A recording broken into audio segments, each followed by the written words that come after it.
3, grabando. Señores televidentes, sean muy bienvenidos a San Borja, uno de los hospitales más grandes de Santiago, uno de los que tiene más personalidad. Este lugar lo tiene todo: espectaculares profesionales, varias especialidades y hospitalización de alta complejidad. Pero lo más importante, y muchos se lo están preguntando, cardiólogos, y uno muy famoso, conocido por ustedes. ¿Preparados? ¿Listos? ¡Ya! Siempre hay un cardiólogo en San Borja. Pin, Pom, con, Mario, apodo, Gato, edad, 69, signo zodiacal, Virgo, especialidad médica, cardiólogo, casa de estudio y año en que ingresó. Universidad de Chile, 1978. Si no hubiese estudiado medicina, ¿qué carrera hubiese escogido? Estaba matriculado en Ingeniería Civil y me cambié. Hobby, Trekking, ¿tiene algún talento oculto? ninguno.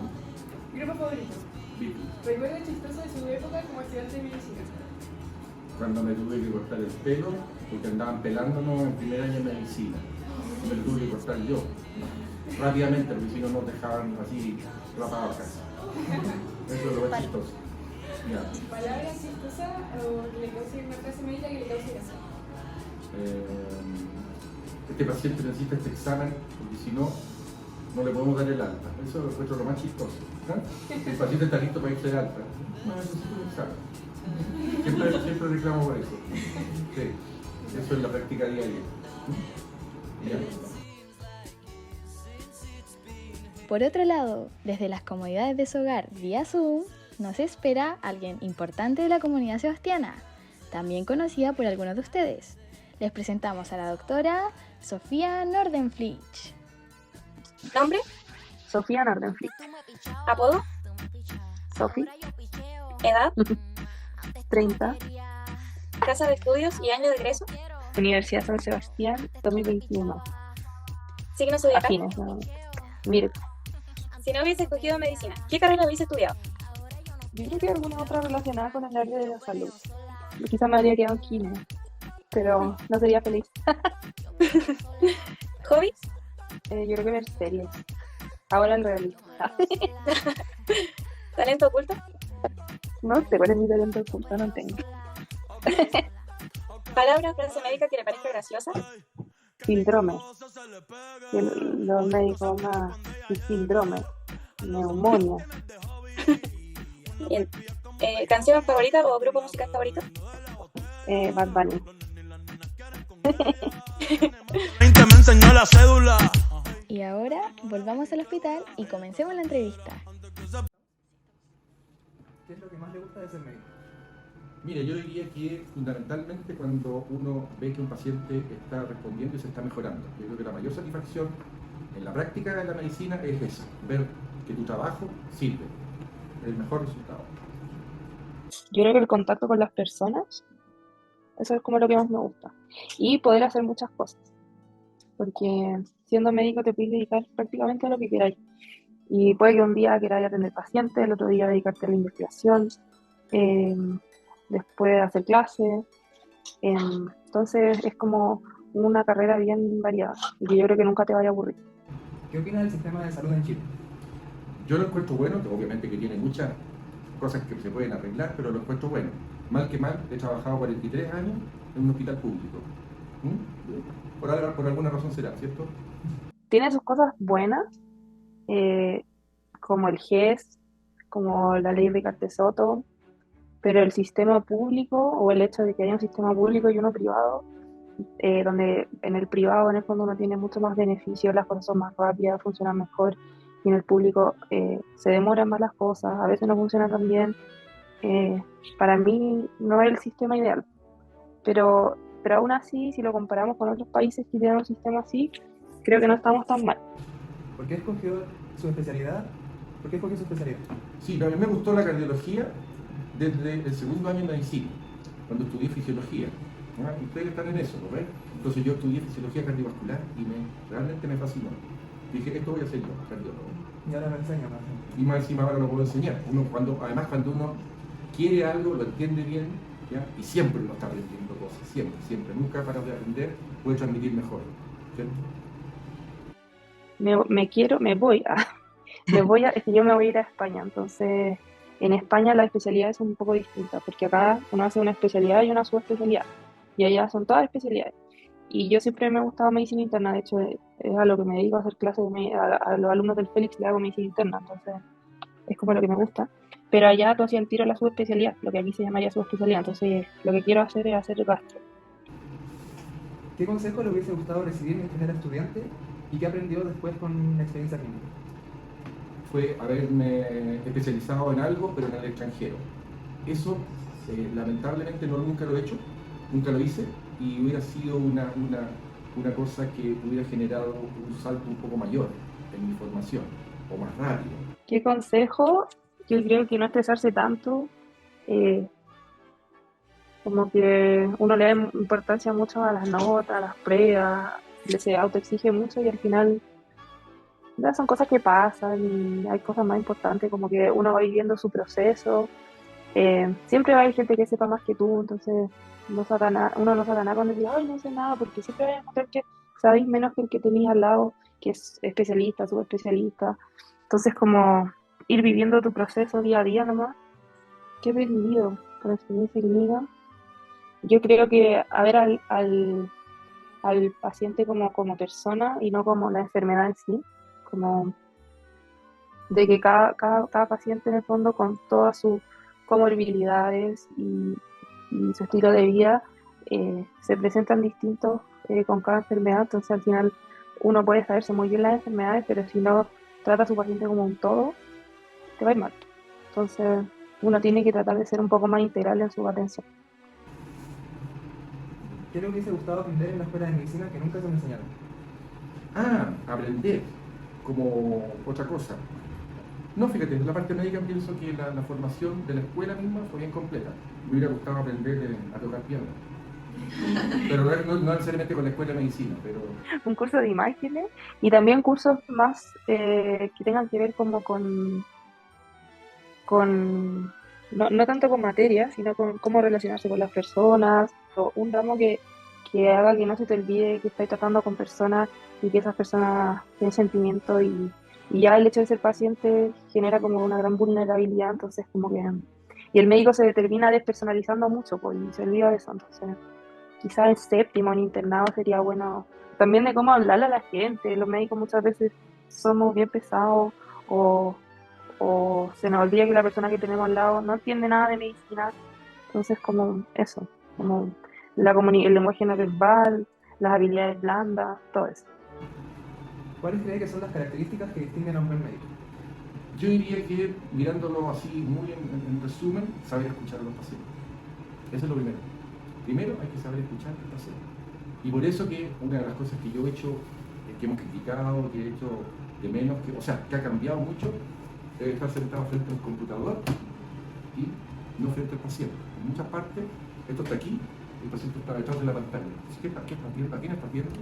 A lo que tienes que ir llenando, además, y no porque uno no quiera hacerlo, sino que el sistema, que te pone tiempo para atender, llenar toda una serie de cuadritos, cuestiones y campos y cosas así, para que pueda quedar bien registrado. Yo muchas veces agarro un papel, me pongo a escribir y después lo traspaso al computador. Pienso que mantener la comunicación y sobre todo la mirada ojo a ojo, cara a cara, es lo que más ayuda al paciente en su problemática. Un buen médico yo creo que tiene que ser un médico empático, que sepa escuchar y que sea un médico como bien integral, bien completo. ¿Cuál considera que es como el tiempo mínimo para una consulta, como para hacer una buena consulta y el absoluto mínimo? 30 minutos. Idealmente sería una consulta de 30 minutos por lo menos, pero la realidad es que en verdad son como de 15. Cuando uno hace una historia y le cuentan una cosa, ustedes tienen que tener la suficiente claridad e inteligencia para preguntar lo mismo, pero de otra forma. Y de esa forma ver si realmente es congruente. ¿Y en qué consiste realmente la problemática del paciente? Entonces todo eso demora. ¿Qué considera lo más importante para convertirse en buen médico? Como la misma pregunta de... Sí, pero lo más importante para ser buen médico, o sea, obviamente que tiene que haber una complementación entre los conocimientos, o sea, el estudio, no debe parar de estudiar, ¿ya? y enfocar bien la problemática del paciente, saber cuando no te calza algo, qué sé yo, poder incluso conversar el caso con otras personas, con otros colegas, discutirlo, ¿ya? Yo creo que esos son los tipos de cosas que te hacen ir creciendo y seguir siempre estudiando. Eso no hay forma de aplicar bien, digamos, lo que estás aprendiendo. Cada caso es diferente, siempre existe, siempre se dice, no hay enfermedades, hay enfermos, porque todos tienen alguna característica distinta. ¿Qué es para usted el razonamiento clínico médico?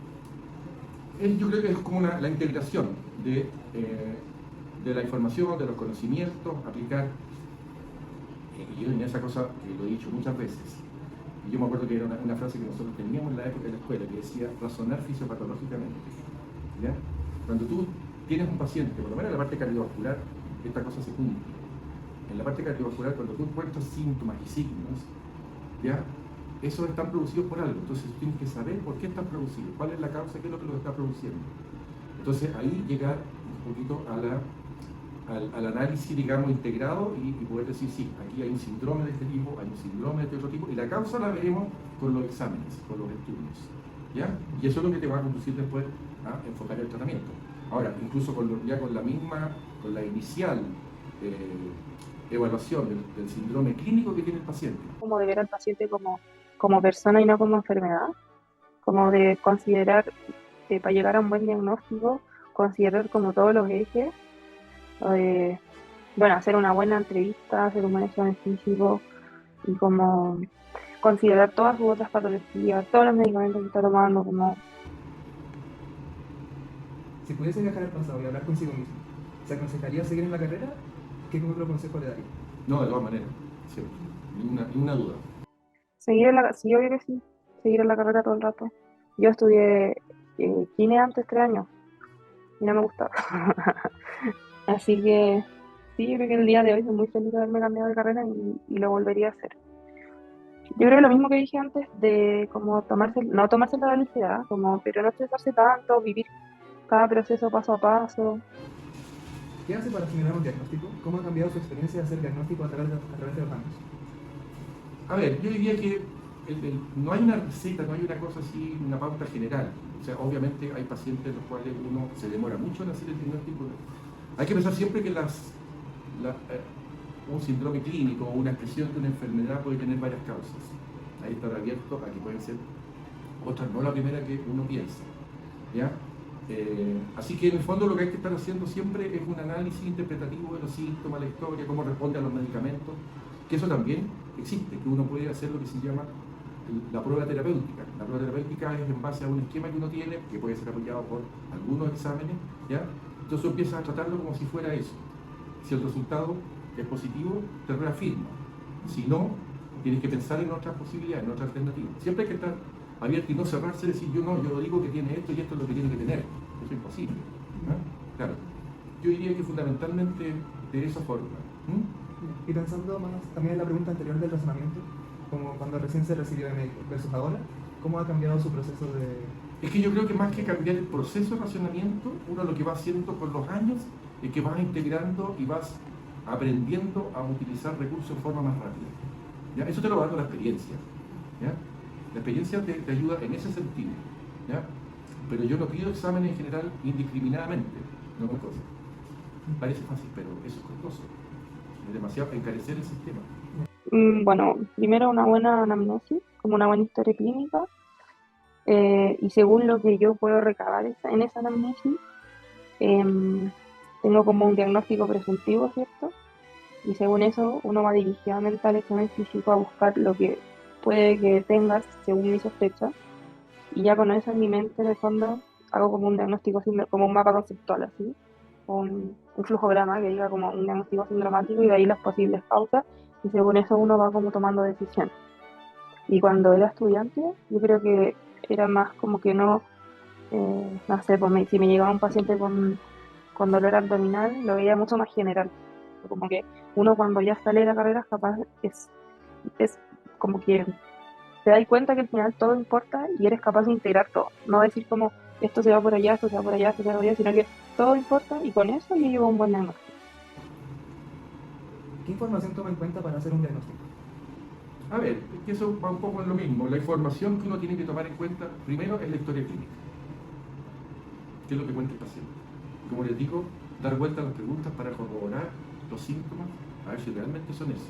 Cuando un paciente te dice que se cansa mucho, ¿ya? Por ejemplo, ¿te fijas? Entonces siempre eso. Y la historia, y eso es lo que primero da. Bueno, si los síntomas, perfecto, se reafirman, vas al examen físico. El examen físico tiene que buscar cosas que puedan tener relación con eso. ¿Mm? Y como te digo, de ahí lo primero que tú haces es elaborar un estadio, un síndrome clínico. ¿Ya? ¿Qué es lo que tiene? Yo creo que es lo mismo que, que ya dije, pero eso, la anamnesis y el examen físico, o sea, es como lo mismo la enfermedad y dentro de la anamnesis tiene la próxima, que es como en el fondo el motivo de por qué vino el paciente y ahí uno desenglosa como bien la sintomatología en orden cronológico y uno va caracterizando cada síntoma y luego en la anamnesis remota no se te puede olvidar las enfermedades que tiene, las operaciones que tiene, los medicamentos que toma, las alergias, sus hábitos, que a veces son súper importantes, antecedentes familiares, a veces también son importantes, entonces como que todo es importante. Y bueno, y el examen físico. De nuevo, mismo, ¿cuál cree que es el momento más importante de la consulta médica? Como cuando te notifico la Sí, historia sí, del examen. la conversación con el paciente, la historia clínica. Eso. Además, hay una cosa que eso sí que es indudable que lo va dando los años, la experiencia, y uno le va dando importancia a ciertas cosas. Yo incluso a los pacientes les pregunto por su vida diaria en lo personal. Les pregunto cómo hacen, qué sienten, con quién viven, ¿ya? En términos generales establezco una comunicación y eso hace que el paciente se sienta más tranquilo, converse más, ¿ya? Más confiado, ¿ya? Y eso también ayuda, ¿ya? Los pacientes dicen gracias doctor por haberme escuchado, ¿ya? O te dicen doctor, nunca me habían preguntado ese tipo de cosas. Son importantes, son de las cosas que están rodeando la enfermedad, que no necesariamente tienen relación misma con la enfermedad. Pero el paciente que a ti te cuenta y te cuenta más cosas y que tú le preguntas más cosas y te televisa, el paciente te va a hacer mucho más caso en las indicaciones, en las instrucciones que tú le das. Yo creo que hay dos momentos muy importantes. El principio, que es como cuando tú haces el primer encuentro con tu paciente, y de eso determina harto como tu relación médico-paciente, porque si no le caíste bien en un principio, el paciente no te va a decir bien lo que tiene, quizás no te va a pescar lo que le decís, y el final de la entrevista, cuando en el fondo yo le doy las indicaciones, y si no nos llevamos bien del principio, lo más probable es que el paciente no me pesque. ¿Qué hace cuando tiene una duda diagnóstica? A ver, una posibilidad que hago es ir a revisar un tema específicamente que yo sospecho que puede tener relación con el paciente. Normalmente la duda diagnóstica está cuando los exámenes son ambiguos, los resultados de los exámenes son ambiguos, ¿ya? Y no tiene que recurrir a otro tipo de pruebas más complicadas. Pero yo diría que el mayor recurso y que afortunadamente existe es la presentación de un caso clínico, la discusión con colegas. Eso ayuda realmente mucho. Nosotros lo seguimos haciendo permanentemente. Eso ayuda mucho en bueno, y aparte de hacer una exhaustiva investigación, hoy día por internet tú en un rato estás en un computador y buscas mucha información.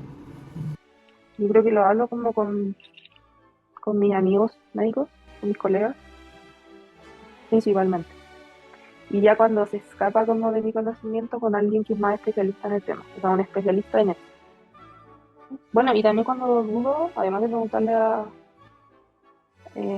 alguien, busco en la información, en la bibliografía. ¿Alguna vez ha dudado del diagnóstico o tratamiento entregado y por qué? Sí, o no, siempre uno está dudando pensando que puede haber quedado algo que no cubrió, o el resultado te dice que no es exactamente lo que tú pensabas, o de la forma que tú la pensaste. A lo mejor el diagnóstico estaba bien orientado en un principio con respecto a la enfermedad, pero hay algo distinto de esta enfermedad, ¿ya? Que no está calzando, y eso te lo da la evolución después, ¿ya? O faltaron cosas que no estaban pensadas o incluidas. Entonces, no, hay que estar siempre abierto a eso. Y obviamente lo otro es que también tener presente que existe la posibilidad de que estés errado en todo, desde el principio. La gente, y eso no es un problema de los pacientes ni nada, ni de la gente, pero como todo el mundo tiene acceso a la información, ¿ya? Tienes que tener mucho cuidado con estar estableciendo así cosas que son como verdades absolutas, cuando ninguna verdad es absoluta. Sí, he dudado, y en esos minutos como que lo hablo con otras personas y igual lo busco. ¿Cree que es aceptado errar en medicina y compartir la experiencia del error? Sí, por supuesto, porque eso enseña. Aprende uno, aprenden los demás. La medicina no es una ciencia exacta. Yo creo que el error, o sea, somos personas, nos podemos equivocar, pero lo importante es que ese error no venga con la intención de equivocarse. Si yo hice todo lo posible por salvar a mi paciente y aún así dentro de lo que hice, pensando que lo estaba haciendo bien, cometí un error, creo que es válido porque nos podemos equivocar.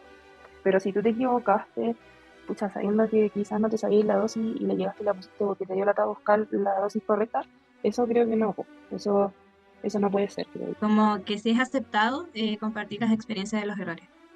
Yo creo que entre los médicos más jóvenes, sí. Y yo creo que tiene que ver con algo generacional, que ha ido cambiando. Esa es mi respuesta, no voy a decir nada más. Pero depende de qué médico, ¿no? Claro. ¿Usted ha cometido algún error médico? ¿Recuerda cómo y cuándo? Y si lo compartió con colegas, amigos o no. Es que errores así en particular no recuerdo, no es que no haya cometido, pero así como que errores que me hayan quedado grabados, marcados, no. Pero obviamente hay llamémosle, grados de dificultad que uno siempre los comparte.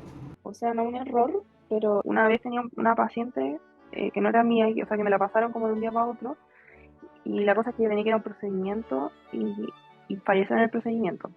La aprobación para poder hacer este procedimiento no pasó por mí porque alguien ya lo había hecho, pero después yo me metí a la historia y me di cuenta que la paciente nunca se debería haber operado porque tenía muchas enfermedades que no se estaban tratando en esa hospitalización, entonces tenía como un alto riesgo quirúrgico.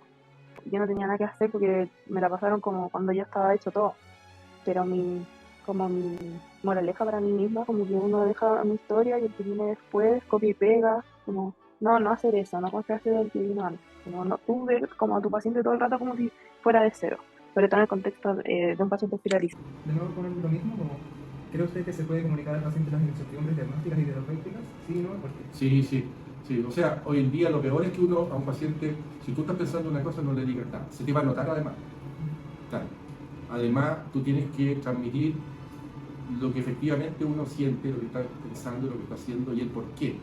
Transmitirle al paciente. ¿Ya? No tiene sentido, o sea, obviamente caen en ciertas enfermedades, en ciertos procesos, en otras especialidades probablemente más que en la nuestra, por ejemplo en la parte oncológica, en los tumores, hay de repente hay ciertas reservas que están más o menos bien establecidas con respecto a cómo explicar, cómo entregar la información, a veces más que entregársela al mismo paciente, a veces entregársela al familiar más cercano, ¿ya? Imagínate, por ejemplo, en el caso de los niños. Claro, entonces, pero yo diría que la gran mayoría de las veces uno le transmite de alguna forma, hay que hacerlo con mucho cuidado, de alguna forma al paciente que lo que vamos a hacer es para tratar de corroborar el diagnóstico. Pero eso no lo hacemos muy frecuentemente, porque como te decía, con la parte clínica tú elaboras una hipótesis diagnóstica. De hecho, está puesto así, muchas de estas fichas te ponen, el diagnóstico está confirmado o hipótesis diagnóstica, ¿viste? Y en la siguiente consulta, confirmado o descartado. Eso está dentro de las opciones, y si está dentro de las opciones es porque son válidas todas, ¿te fijas? Eso es lo que se hace. Sí, yo creo que sí o sí. Creo que el darle como falsa esperanza de que yo estoy segura del diagnóstico, estoy segura que esto no es malo, o estoy segura que esto es malo y después no es malo, lo que sea, o de su pronóstico, y el ser así como más transparente, como, bueno, señora, yo de verdad estoy segura, pero le voy a pedir estos exámenes. Creo que mejorar la relación médico-paciente te acerca un poco más a tu paciente y también hace que el paciente se vuelva parte de este proceso, como esta es una decisión en conjunto. Y así es como nos despedimos de esta travesía, en donde pudimos ver la perspectiva de dos médicos con distinta experiencia, pero una importante similitud. Buenos gustos musicales. No se pierdan el próximo capítulo. ¡Nos vemos!